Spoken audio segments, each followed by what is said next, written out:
Bonjour à tous et bienvenue dans cette nouvelle vidéo. Nous sommes heureux d'arriver avec vous au Japon et en fait dans cette vidéo on va vous faire découvrir à peu près toutes les expériences Harry Potter au Japon. Alors c'était une vidéo qui était vraiment pas prévue parce qu'en fait on faisait notre voyage de noces et on n'avait pas du tout l'intention de faire du contenu Harry Potter, mais en fait l'occasion s'est présentée, notamment parce que juste avant qu'on arrive, c'était je crois 2 jours avant, ouvrait la nouvelle boutique officielle Harry Potter à Tokyo, donc la boutique d'Harajuku, et c'était l'occasion évidemment de nous rendre sur place. Alors on s'attendait à faire des files pendant des heures et des heures, mais en fait on y allait relativement tôt le matin parce on passait dans le quartier en fait, et donc du coup on s'est présenté, en fait il n'y avait pas du tout de file et c'était quelque chose de très agréable.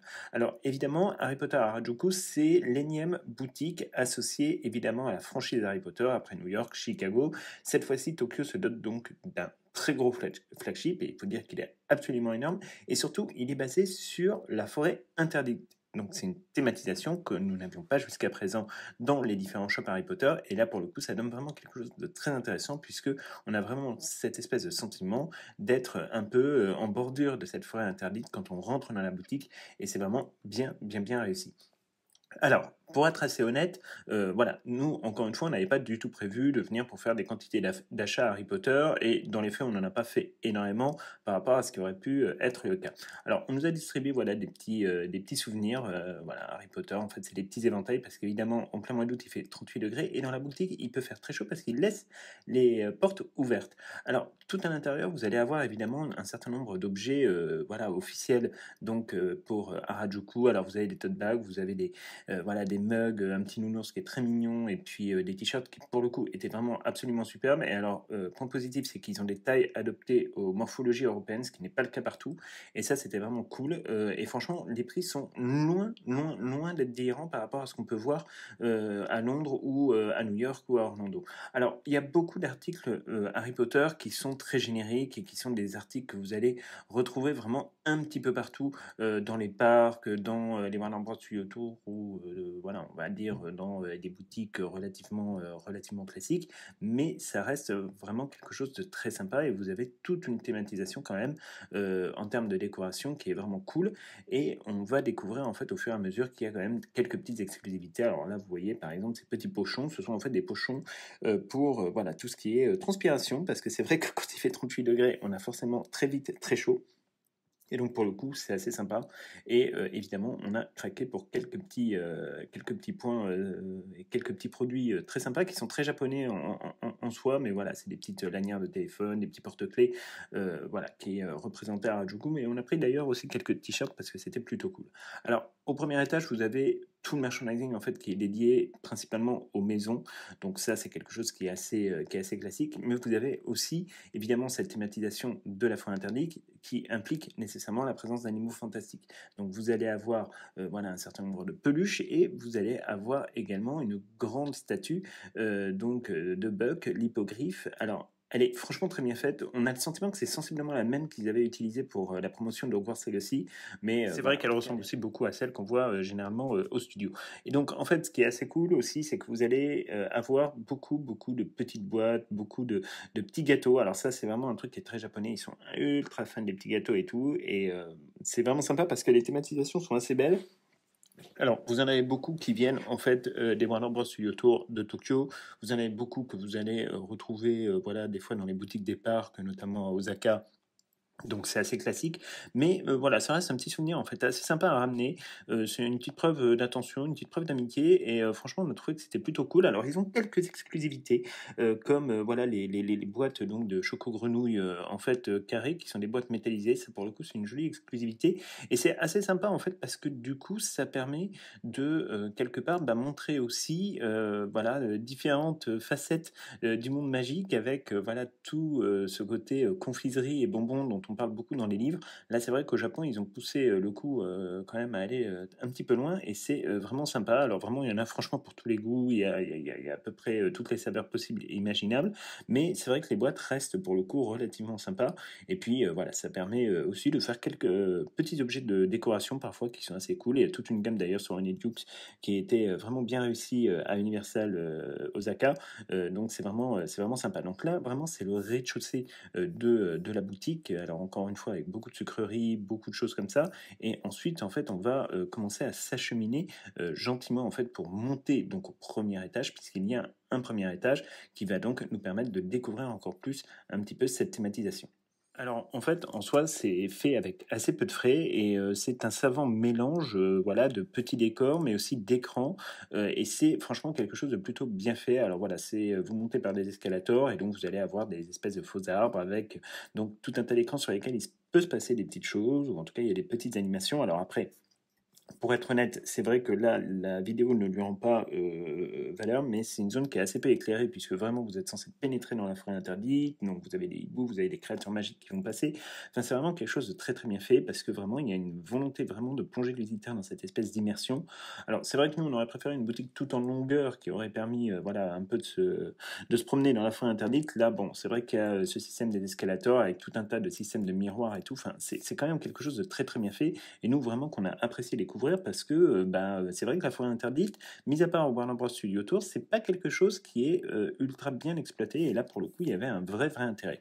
Et donc, ensuite, vous allez arriver en fait au premier étage donc, de ce bâtiment où vous allez pouvoir découvrir, bien évidemment, tout le reste de la boutique. Alors, vous allez avoir là aussi tout un tas de collections. Alors, notamment, là, c'était le moment de la sortie de la collection Halloween, donc qui est commune également au Warner Bros. Studio Tour à Londres. Et vous allez avoir vraiment, là, pour le coup, des tonnes et des tonnes d'objets dérivés. Alors c'est dommage d'ailleurs parce qu'on en avait repéré certains qu'on voulait reprendre à notre retour à Tokyo et en fait notre programme a un peu changé à cause d'un petit typhon qui nous est passé dessus. Donc du coup on n'a pas eu le temps de retourner à Harajuku. Ça c'était le truc un petit peu dommage. Mais bon. Alors ça par exemple c'est les couvertures japonaises de Harry Potter alors qui sont très très sympas mais voilà qui sont un peu moins belles quand même que les nôtres. Donc du coup pour une fois on n'a pas craqué parce que c'est vrai que ça nous arrive souvent d'acheter des éditions étrangères parce qu'on on les trouve sympas. Et vraiment, voilà, après, ça reste quand même quelque chose de super. Alors, vous retrouvez évidemment tout le merchandising spécial à Harajuku, parce que c'est vrai que ça reste quand même quelque chose de vraiment beau, et c'est vrai qu'ils se sont un peu surpassés sur le sujet, et en plus, encore une fois, à des prix qui sont tout à fait simples. Donc, on va retrouver évidemment les peluches des créatures fantastiques, c'est normal, on est dans la forêt interdite, et là, en fait, on va pénétrer un peu dans une sorte de corner store. Alors, on ne vous parlera pas de Minalima parce qu'il n'y a rien à dire. Alors, en plus, c'est pour le coup les seules choses qui sont extraordinairement chères de la boutique. Alors, ils ont fait un joli print, hein, ça, il n'y a pas à dire, mais si vous voulez, il faut aussi comprendre que le porte-monnaie des Japonais n'est pas le porte-monnaie des Européens ou des Américains. Et donc, du coup, ce qui fait que même si là, il y avait beaucoup de queues pendant les 3-4 jours avant notre venue, là, en l'occurrence, il restait beaucoup de prints. Il y en avait vendu quasiment aucun, mais c'est normal parce que le prix était démentiel. Alors, vous avez aussi les puzzles. Voilà, ça, c'était notamment le puzzle qu'on voulait récupérer. Et en fait, bon, on n'a pas eu le temps d'y retourner. C'est un peu dommage. On regrette un peu, mais bon, peut-être que l'occasion se représentera qu'on aille au Japon ou qu'un de nos amis y aille. Et c'était vraiment, enfin, ils sont pour le coup très bien réalisés. D'habitude, on est un peu critique sur les puzzles, mais là, franchement, il y avait absolument rien à dire. Ils étaient vraiment très beaux. Et tout le reste de la thématisation de la boutique est vraiment, pour le coup, sympa. Alors là, en l'occurrence, c'était un peu difficile de filmer parce qu'il y avait beaucoup de monde. Donc ça se bousculait un petit peu dans tous les sens. Donc là aussi, vous allez retrouver pas mal de produits très génériques que vous pouvez retrouver un petit peu partout. Donc bon, c'est sympa. Et puis vous allez avoir évidemment tout un espace qui va être dédié à la vente de bière au beurre. Et ça, c'est plutôt sympa. Donc c'est un bar à bière au beurre classique, comme on peut voir dans plein d'autres initiatives Harry Potter. Mais c'est sympa. Petit point un peu dommage, c'est qu'il n'y avait pas de côté, on va dire, un peu exclusif avec une bouteille propre à Harajuku, ce qui pourtant est le cas à New York et à Chicago, mais bon, c'est pas très grave. Donc, on s'en passe forcément très facilement. Donc, ensuite, vous allez avoir là plutôt un petit coin photo. Vous pouvez, voilà, vous prendre en photo dans une carte de Choco Grenouille. Alors là aussi, ça, les Japonais sont assez fans de ce genre de petit entertainment assez simple à mettre en place et qui coûte pas cher, voilà, dans une boutique. Et vous avez à nouveau beaucoup de confiseries, et donc aussi toute cette collection dédiée à Honeydew, ce qui est assez sympa en fait quand vous faites un étage dans notre collection. Nous, c'est ce qu'on a fait autour voilà, des produits, soit des frères Weasley, soit des confiseries. Là, pour le coup, en plus, les boîtes sont toutes métallisées, donc vous n'avez pas le problème de les exploser en revenant dans un avion ou autre. Ça, c'est vraiment un point qui est très positif. Alors, évidemment, vous allez avoir aussi les baguettes. Et alors là, sur les baguettes, les enfants, le prix, c'est pas le même, hein, puisque là, on est aux alentours en fait d'environ 35 € la baguette. Donc ça, c'est un truc assez extraordinaire. Dommage, on n'avait pas pris la liste des quelques-unes, des rares qui nous manquent, mais c'est vrai que c'est vachement sympathique. Et vous avez également toutes les baguettes exclusives en fait au studio. Et là aussi pour un prix défiant absolument toute concurrence. Et ça, franchement, c'est trop cool parce que là, pour le coup, il y en avait 2 ou 3 qu'on savait qu'on ne les avait pas, donc on a pu faire quelques achats. Et c'était vraiment cool. Donc c'est vraiment une boutique qui est quand même une boutique très sympa, où il se passe des tas de choses, et franchement, c'est top, mais ça gagnerait à avoir un peu plus de merchandising exclusif, ça c'est un peu notre avis, mais ça reste quelque chose vraiment de très bien exécuté. Et ensuite, il est déjà temps de redescendre, évidemment à nouveau par les escalators, et donc de s'apercevoir en fait vraiment de la beauté de cette thématisation. Ça rend un petit peu mieux d'ailleurs quand on descend que quand on monte, et franchement c'est plutôt pas mal fait. Voilà, ils ont mis des petites branches de faux sapins, enfin vraiment tout ça est plutôt bien fait. Vous avez tout un environnement sonore ensuite qui est assez sympa. Bon là en fait on a coupé le son parce que ça ne servait à rien, vous ne l'auriez pas entendu, parce que c'est vrai que ça reste un espace quand même qui est assez bruyant. Ça c'est peut-être un peu le petit truc dommageable, mais ça reste vraiment quelque chose de superbe. Voilà, ça peut encore être amélioré, je pense, mais voilà, encore une fois, on venait d'arriver, et surtout, vous allez voir que ce n'est pas la seule activité Harry Potter qu'on va vous présenter, puisque on va rester à Tokyo, mais on va partir dans un quartier entier spécialisé sur Harry Potter. Et nous avons donc pris la direction du quartier d'Akazaka. Et alors, franchement, autant vous dire que ça, c'est juste la sortie du métro. Et en fait, ils ont fait, mais vraiment tout un pan de quartier, donc c'est vraiment un bloc entier d'immeubles consacré en fait à la franchise du monde magique. Et c'est mais un truc mais absolument incroyable. C'est-à-dire que là, en fait, vous êtes, enfin, faut vraiment se le dire que vous êtes dans une sortie de métro. C'est le genre de truc que vous ne pouvez même pas imaginer à Paris, que vous ne pouvez même pas imaginer à Londres ou dans d'autres villes, parce que là, ils ont mis des éléments de décor qui parfois peuvent paraître assez fragiles. Il n'y a pas une écriture dessus, il n'y a pas un tag, il n'y a pas un problème. Et surtout, vous avez tout de suite le sentiment d'être vraiment embarqué dans une aventure. Et pour cause, puisque c'est vraiment la porte d'entrée principale en fait du quartier d'Akazaka, qui va être vraiment ce quartier dédié à la franchise Harry Potter. Avec, vous allez voir, tout un tas d'expériences. Et c'est vraiment là pour le coup quelque chose nous qui nous a profondément marqué, parce que quand on voit ça, et quand on voit notamment cette entrée de métro avec les différents portraits que vous pouvez voir de différentes personnalités du monde magique, voilà, qui ne sont pas connues et tout, enfin vous vous dites, en France, vous mettez ça, en l'espace de 3 secondes, tout est dégradé, volé, pillé, et ils n'ont plus qu'à recommencer. Là, en l'occurrence, tout est propre, tout est nickel, c'est thématisé, vous avez des musiques de Harry Potter qui passent, vous avez des spots pour Harry Potter et l'Enfant Maudit, puisque Harry Potter et l'Enfant Maudit est présent évidemment au Japon. Donc là, vous vous dites en fait que vous êtes dans un monde qui est complètement parallèle. Alors c'est quelque chose que vous ressentez très fort quand vous arrivez au Japon, parce que c'est vrai que voilà, ils ont une manière de vivre, une civilité que vous ne trouvez plus du tout dans nos démocraties occidentales, et c'est quelque chose qui est vraiment très agréable à vivre, en tout cas pour nous. C'était vraiment un bol d'air, vraiment quelque chose de très ressourçant. Mais c'est vrai que là, en plus, pour nous, fans de Harry Potter, constater ce genre de thématisation et cette volonté, en fait, de promouvoir véritablement la franchise Harry Potter et l'œuvre de J.K. Rowling, c'est quelque chose qui nous semble, nous, extraordinaire. Enfin, de manière assez évidente, jamais on ne trouverait quelque chose de cette qualité, et une proposition, en fait, voilà, où on voit bien que tout a été pensé, thématisé, pour à la fois permettre de jouer le rôle donc d'une station de métro, c'est-à-dire accueillir les voyageurs, les faire entrer et les faire sortir, mais aussi voilà pour proposer quelque chose de véritablement sympathique pour l'ensemble des visiteurs, et notamment ceux qui se dirigent vers Harry Potter et l'Enfant Maudit. Et c'est vrai que même ce petit côté tapis rouge, c'est quelque chose en fait qui vous fait comprendre que vous n'arrivez pas dans n'importe quel quartier, et que vous n'arrivez pas pour vivre n'importe quel type d'expérience. Et ça, franchement, mais c'est un truc super agréable. Et donc, évidemment, vous avez le retourneur de temps devant lequel vous pouvez poser. Et ça, c'est franchement mais topissime. Donc là, un grand bravo.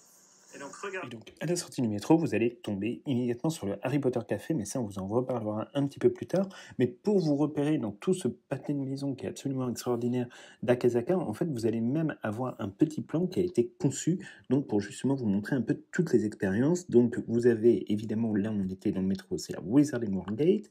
Ensuite, vous allez avoir la Wizarding World Street, qui porte vraiment ce nom, et effectivement, c'est bien décoré. Vous allez avoir ensuite une première boutique, alors qui est celle de Harry Potter Mahou Okoro, mais qu'on vous montrera pas parce qu'elle était fermée au moment où on était sur place. Et ensuite, elle a fini par ouvrir, donc je crois qu'on a quelques plans, mais je suis pas sûr. Vous avez le Harry Potter Café et vous avez également Harry Potter et l'Enfant Maudit, qui est évidemment disponible à Tokyo. Et pour le coup, autant vous le dire immédiatement, il y a mes gens 1 million de pubs partout dans le métro sur Harry Potter et l'Enfant Maudit. C'est un truc vraiment assez dingue. Et vraiment, on voit que le show a un énorme succès. Là, il y avait une représentation qui allait commencer au moment où on est arrivé le soir. Et franchement, il y avait une queue qui était absolument incroyable. Alors, point positif, vous pouvez rentrer dans la boutique même si vous n'avez pas de billets. Il faut juste voilà, demander au staff qui vous fera rentrer une fois que tous les billets auront été contrôlés. Et ça, c'est vraiment cool. Alors, vraiment, quand vous voyez tout ce petit pâté de maison, en fait, qui est donc dédié uniquement à Harry Potter, vous vous dites franchement que c'est assez extraordinaire. Et donc, Harry Potter et l'Enfant Maudit, ça cartonne vraiment, vraiment très, très fort donc auprès du public japonais qui en est vraiment très, très fan. Le studio a l'air magnifique. Alors, c'est sensiblement la même pièce que l'on peut voir à Londres dans une version un tout petit peu raccourcie. Après, là, pour le coup, on ne maîtrise pas véritablement la manière dont les Japonais ont arrangé cette pièce de théâtre. On n'est pas allé la voir, mais sachez qu'il y a possibilité d'avoir des petits téléphones qui sont fournis avec des sous-titres en anglais si certains ont envie de le voir. Mais bon, en tout cas, on voit que tout le quartier en fait est thématisé, voilà, avec des petites statuettes comme ça. Alors il y en avait une autre aussi qui était disponible, mais elle était sous bâche, donc je ne sais pas ce qu'il y avait derrière. On pense que voilà, elle était en cours de rénovation, mais voilà, vous avez donc des petites interactions comme ça qui sont vraiment sympas et que les Japonais sont vraiment beaucoup affectionnés, et nous aussi pour le coup, parce que c'est vrai que ça permet de renforcer le petit côté voilà, immersif de ce quartier et de cette aventure. Et vraiment, encore une fois, là on voit qu'ils ont fait les choses en grand et c'est sympa de voir tout cet espace dédié à Harry Potter. C'est la première fois qu'on voit ça. Et donc, entre-temps, on a pu vous filmer quelques plans donc de la boutique de Mao Dokoro, donc dans ce quartier, la Kazaka. Alors, franchement, c'est une boutique qui a le mérite encore d'exister par rapport donc à celle d'Harajuku, mais c'est vrai qu'il y a beaucoup, beaucoup moins de choses dedans. Il y a quelques petits trucs qui n'ont pas à Mao Dokoro, mais ça reste voilà, une boutique facile d'accès dans ce quartier Harry Potter qui était presque un peu obligatoire pour le coup, mais voilà, ça reste néanmoins une expérience quand même qui est un peu dégradée par rapport à ce qu'on a pu voir dans la nouvelle boutique, mais c'est normal, il va falloir aussi que cette boutique-là, d'ailleurs, se réinvente à un moment donné. Alors vous allez retrouver tout un tas d'articles, franchement très très classiques, mais voilà, qui restent sympathiques parce que c'est à la sortie donc de la pièce de théâtre, c'est en face du Harry Potter Café, et ça c'est plutôt cool. D'ailleurs, à noter qu'il y a aussi une autre petite boutique, celle-là pour le coup on n'a pas filmé, où vous pouvez acheter notamment les pâtisseries disponibles au Harry Potter Café, et c'est assez sympa. Vous pouvez aussi acheter un peu la vaisselle, donc voilà, ça reste une expérience cool, et vous pouvez même prendre des gâteaux à emporter. Voilà, c'est une petite boutique qui est une jolie expérience sur Harry Potter, et ça vraiment c'est super. Alors, une expérience qu'on voulait vraiment réaliser lors de notre séjour à Tokyo, c'était le Harry Potter Café dont on avait beaucoup beaucoup entendu parler et qui est en fait vraiment un restaurant sur donc la franchise Harry Potter. C'est un restaurant officiel, on n'est pas sur quelque chose qui aurait été monté un peu dans son coin. C'est vraiment quelque chose qui appartient totalement à la Warner Bros. Et donc c'est une expérience en fait qui va vous permettre donc de déjeuner en fait globalement dans un salon un peu du monde magique. Donc c'est franchement pour le coup très bien thématisé. Alors là aussi, encore une fois, c'est fait à peu de frais et en même temps il y a une certaine fraîcheur, il y a une certaine beauté en fait qui se dégage de ce lieu. On mange en plus relativement bien. Alors l'idée générale, c'est pas de vous embarquer dans une aventure ultra thématisée, hein. Vous êtes vraiment dans un salon dans n'importe quel endroit du monde magique. Vous allez avoir donc tout un tas de décorations, notamment autour de la question des Patronus, autour de la question donc de cette magie de l'Expecto Patronum, et vous allez avoir quelques tableaux qui vont venir donc renforcer la décoration et la thématisation. Alors vous retrouverez notamment les Patronus de Harry, Ron, Hermione, de Luna Lovegood. Enfin, c'est vraiment très très bien fait avec toutes ces petites baguettes et tout. Alors ça donne pas grand chose en image, mais ça reste, voilà, encore une fois, une expérience qui est vraiment très sympa à faire. Alors, ça, la nourriture coûte un peu plus cher que dans un restaurant normal, mais par contre, on mange pour le coup très bien. Ce qui est juste dommage, c'est que les couverts sont pas forcément ultra adaptés, mais voilà, ça reste vraiment quelque chose de sympa. Et surtout, la soupe est absolument à tomber par terre, de manière assez évidente, on s'y attendait pas, surtout en plus qu'il faisait 38 degrés, mais ça reste vraiment un truc très très sympa. Les desserts aussi étaient vraiment cool, et franchement, ça reste une expérience à faire. Alors attention, il faut réserver avant de vous présenter, c'est obligatoire, sinon c'est compliqué. Et enfin, dernière étape de notre voyage Harry Potter, si on ose dire ce mot, en plein milieu de notre voyage de noces. Et là, pour le coup, on vous promet et on vous jure qu'en fait, ce n'était absolument pas prévu. On avait prévu de passer à Universal Osaka, mais uniquement en fait au City Walk pour faire quelques achats à la boutique et notamment de la baguette collector. Et puis, en fait, on va vous avouer, donc on était sur la route pour aller à Kyoto. Et en fait, il faut savoir que l'autoroute passe, mais vraiment quasiment au-dessus du parc d'attractions. Et en fait, vous avez la vue sur Poudlard. Bon, déjà, ça nous a mis un premier petit doute. Et puis, second petit doute, c'est que quand on est arrivé au City Walk, en fait, la baguette n'était pas disponible dans les boutiques du City Walk. Elle n'est disponible que chez Ollivanders, donc à l'intérieur du parc. Et là, très sincèrement, on s'est dit, bon, quand même, ça vaut le coup d'y aller. Et on a pris vraiment au dernier moment des billets donc, pour aller à Universal Osaka. Alors, autant vous dire qu'on ne va pas vous faire un vlog parce qu'en fait, on vous a tout expliqué déjà sur les parcs Harry Potter dans tous nos différents reportages à Orlando. Et celui d'Osaka, alors même s'il a des caractéristiques qui sont très sympathiques, est en fait évidemment très très petit. Donc en fait, on ne s'est vraiment pas attardé. On a dû passer en tout et pour tout 2 ou 3 heures maximum au Wizarding World. Et ensuite, on est reparti sur notre route en direction de Kyoto. Alors, l'énorme point positif, évidemment, c'est la vue de Poudlard avec le lac. Alors, il faut savoir que le château de Poudlard à Osaka, c'est pour nous le plus beau château qu'on ait vu jusqu'à ce stade, en tout cas dans les parcs Harry Potter. Déjà parce que son revêtement est très différent de celui qu'on voit en Floride. Il reflète particulièrement bien la lumière et le soleil, et surtout effectivement le fait d'avoir ce petit étang qui fait en réalité un espèce de miroir d'eau, c'est là pour le coup un avantage concurrentiel absolument titanesque, alors qu'en vrai la zone est toute petite par rapport à d'autres parcs, et on pense notamment à celui d'Orlando, mais c'est vrai que là il y a quand même une majestuosité qui s'en dégage et qui est assez folle.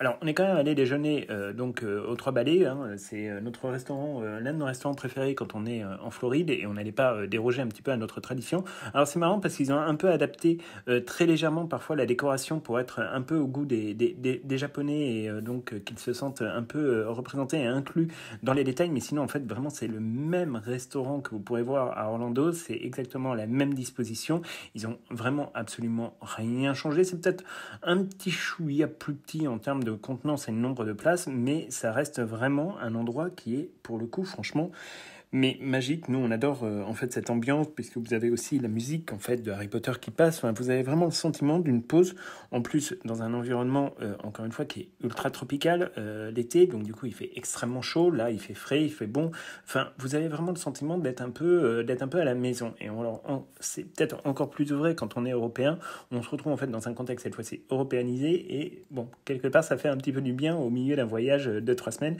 et vraiment on en a profité. Alors les plats sont exactement les mêmes qu'en Floride quasiment, il n'y a pas beaucoup de différence, mais c'est très sympa. Et puis surtout vous avez aussi la terrasse. Alors la terrasse elle a été très gâchée à Orlando par l'arrivée du Velocicoaster de Jurassic Park, mais là il faut bien reconnaître que avec la vue d'Osaka, s'il n'y avait pas entre guillemets le bâtiment de l'attraction Harry Potter and the Forbidden Experience, Harry Potter and the Forbidden Journey, qui gâche un petit peu, on va dire, la vue. Enfin, franchement, c'est l'une des plus belles vues dans un parc qu'on ait pu voir. Voilà. Après, c'est vrai que le bâtiment de l'attraction est gigantesque et il se voit vraiment beaucoup, beaucoup.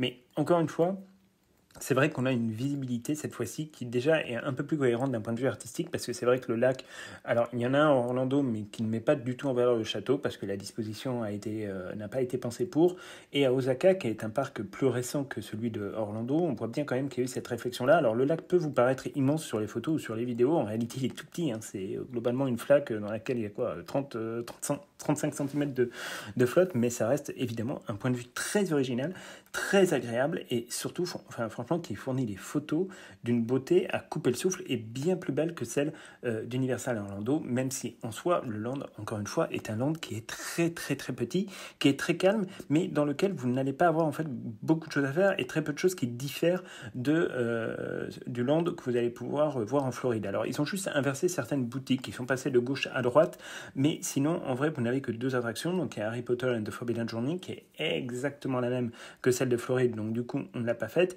et il y a également Flight of the Hippogriff qui est exactement la même aussi qu'en Floride, alors mis à part que les vues doivent être différentes, mais qu'on n'a pas fait. Alors il faut savoir que au Japon ils adorent faire des files d'attente, et ce qui fait que là où parfois en Floride vous allez avoir 5, 10, 15, 20 minutes d'attente, ici vous montez tout de suite à 70 minutes d'attente pour des petites attractions, donc c'est quelque chose qui est assez important, d'autant plus que Universal est porté en ce moment par Nintendo World qui accueille beaucoup de spectateurs et de visiteurs, donc c'est un truc quand même assez épatant. Alors ensuite, on va vous laisser un petit peu avec une expérience qu'on a pu vivre et en fait qu'on attendait mais qu'on a trouvé sans vraiment avoir recherché parce que vraiment notre passage était éclair pour choper la baguette collector. C'est en fait, ils ont mis en place depuis 2 ans des rencontres avec des animaux fantastiques. Là en l'occurrence c'est un dresseur donc japonais de dragons et en fait il y a toute une petite animation qu'on va vous laisser écouter. Alors c'est en japonais mais bon on peut comprendre un petit peu ce qui se passe.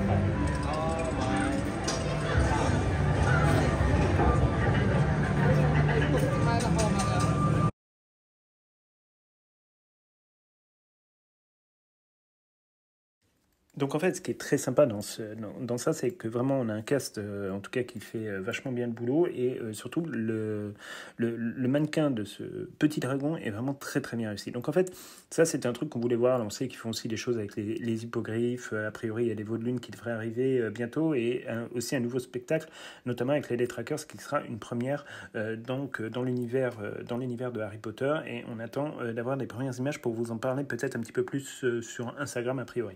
En tout cas, Universal Orlando, ça vous propose évidemment beaucoup plus de choses, mais Universal Osaka, ça vous propose quand même aussi pas mal de choses et une sacrée belle vue.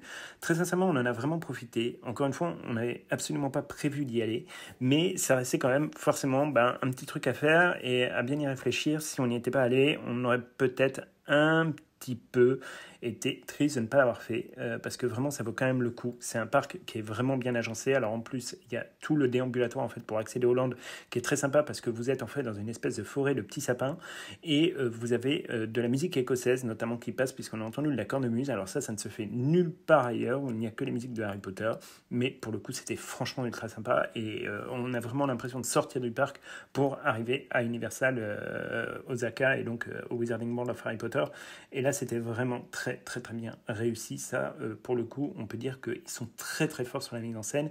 Et vraiment, encore une fois, on a vraiment beaucoup apprécié cette entrée en matière et cette manière, en fait, de nous amener dans un monde que l'on connaît, qu'on a l'habitude de voir, mais par le fait, justement, d'être un simple moldu qui chemine vers Poudlard. Et ça, c'était super bien pensé.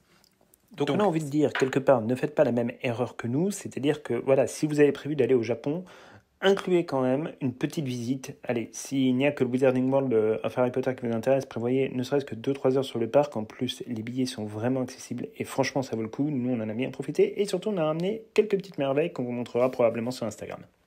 Et donc, dernière expérience au Japon que nous n'avons pas fait parce que, en fait, ça ne nous intéressait pas des masses dans la mesure où, nous, on a accès assez facilement au Warner Bros. Studio Tour à Londres, qui sont en plus les vrais studios de tournage, alors que là, c'est vraiment une réplique, entre guillemets, qui a été mise en place pour effectivement permettre au public japonais de découvrir les coulisses donc de la saga Harry Potter avec des véritables décors qui sont construits et tout. Alors, de base, vraiment, on n'avait absolument pas prévu de faire un quelconque contenu Harry Potter lors de notre voyage de noces. C'était pas pour ça qu'on est allé au Japon et croyez-nous, on a fait bien d'autres choses que ça et on en est vraiment content parce qu'on ne vient pas découvrir le Japon en fait pour faire des expériences Harry Potter. Enfin, de manière assez évidente, c'était pas le but du séjour et autant vous dire qu'on en a vraiment profité et merci encore à tous pour vraiment vos vœux.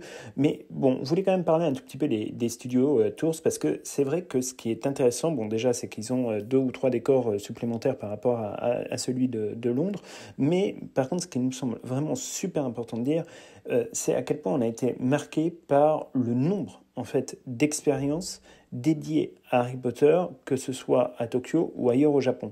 Et très sincèrement, ça là-dessus, c'est un sujet sur lequel il va falloir qu'on revienne dans une prochaine vidéo, probablement en fin de semaine ou la semaine prochaine, ça dépendra s'il y a un série actu ou pas, mais parce que en fait, il faut vraiment qu'on se mette bien dans la tête qu'à un moment donné, il y a des choses et il y a des pays où il se passe des choses très importante, où il y a vraiment beaucoup d'actualité sur le monde magique, et c'est un peu dommage qu'en France ce soit pas le cas, mais ça vraiment on va s'en reparler très bientôt, on vous le promet. Donc en gros, voilà ce qu'on pouvait vous dire sur les différentes expériences Harry Potter au Japon. On vous invite vraiment à les faire si vous avez l'occasion, mais surtout profitez du Japon pour ce que c'est-à-dire un pays extraordinaire avec une population très civilisée et vraiment très accueillante. Profitez de la culture japonaise, essayez de vous immerger véritablement dans la vie quotidienne des Japonais, abonner. Nous, c'est vraiment ce qu'on a essayé de faire et on y a découvert vraiment des pépites et des enseignements de vie qui voilà, ne s'oublient pas. Donc voilà, mais on a quand même pensé à vous et c'est pour ça qu'on voulait vous faire cette petite vidéo avec quelques plans qu'on a tournés donc à Harajuku, au quartier d'Asakara et également à Osaka. C'était important pour nous aussi de vous y associer de cette manière-là parce que c'est vrai que c'est une passion qu'on partage tous ensemble et qu'on vit aussi grâce à vous qui êtes abonnés à la chaîne, qui regardez nos vidéos. Donc voilà, c'était la petite surprise du retour de notre voyage de noces et donc on se retrouve soit vendredi pour un série actu si on a des nouvelles informations intéressantes sur la série, soit sinon peut-être samedi on vous fera une petite vidéo justement pour compléter celle-ci, mais on vous en dira plus dans les jours qui viennent sur Instagram. Donc c'est tout pour cette vidéo et on se retrouve très bientôt pour plein de nouvelles aventures.